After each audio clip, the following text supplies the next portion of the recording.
and the rider shouted, but the boy's laughter drowned out his words. I avoided eye contact and gripped my messenger bag closer against my side. On my right was a row of shops. Striped awnings hung off the wooden supports, and posters for the latest underground club, the kind my brother didn't approve of, plastered the windows. I stepped over a lumpy brown stain on the ground and cut through an alley, taking the shortcut to the district mail center. Laundry hung on either side of the walls, while rusty pipes crawled up the bricks like veins. I kept to the middle of the alley. The walls looked slick with something green and possibly moving. Up ahead, a young woman with a black and white mohawk leaned against the rungs of a broken fire escape. The metal creaked on flaking hinges as she shifted against it.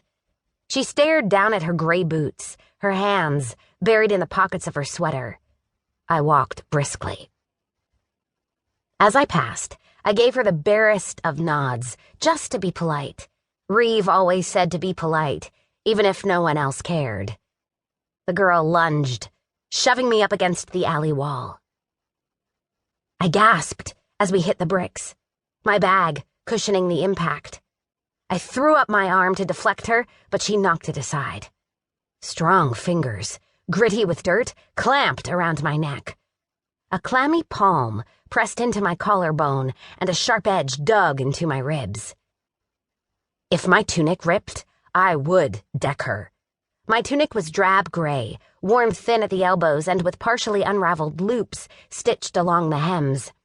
Nothing special, except that Reev had made it for me. "Bit far from the White Court, aren't you?" the girl sneered, her lips stained bright red. "How much you think someone will pay to get you back?" I stopped, struggling. "What?" Laughter bubbled up my throat. Okay, this was new. The fingers around my neck loosened, and the girl jerked a bit. "What's so funny?" "I live in the Labyrinth," I said flatly. If the North District was purgatory, then the Labyrinth was hell.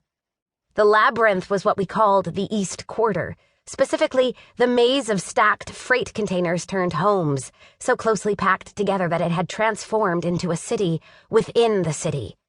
Operating by its own unspoken rules, the Labyrinth sat about as low as you could on the social ladder, which, in inertia, was saying something.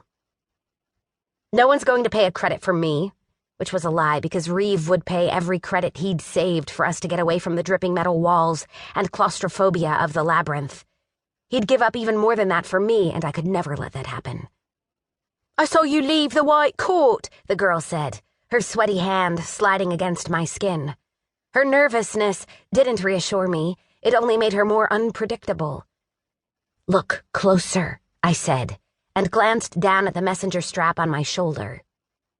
I brushed aside my long, black hair, and the girl focused on the yellow bird sewn into the old canvas. It was the District Mail Center's logo, a quaint bit of symbolism about flying and freedom, which was deeply ironic, and something I didn't think about for fear my eyes would roll clear to the outlens. The moment the girl realized what she was looking at, her body grew rigid, and her already pale face went ashen. Well, the girl began. She shouted a curse. The knife at my ribs dug harder. I sucked in my breath. The girl swore again. "Are we done then?" I felt kind of bad for her. She couldn't have been much older than me, maybe 18 or 19, though most kids around here had broken into their first shop by the time they were 5. Didn't know if that was true for me.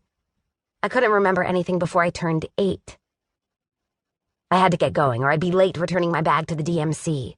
My route was timed, and I couldn't afford to lose any credits.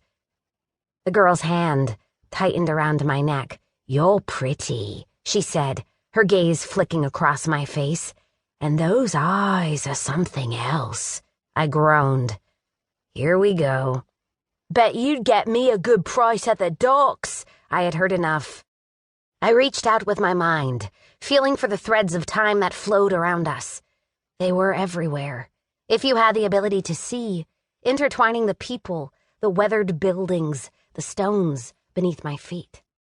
They moved everything.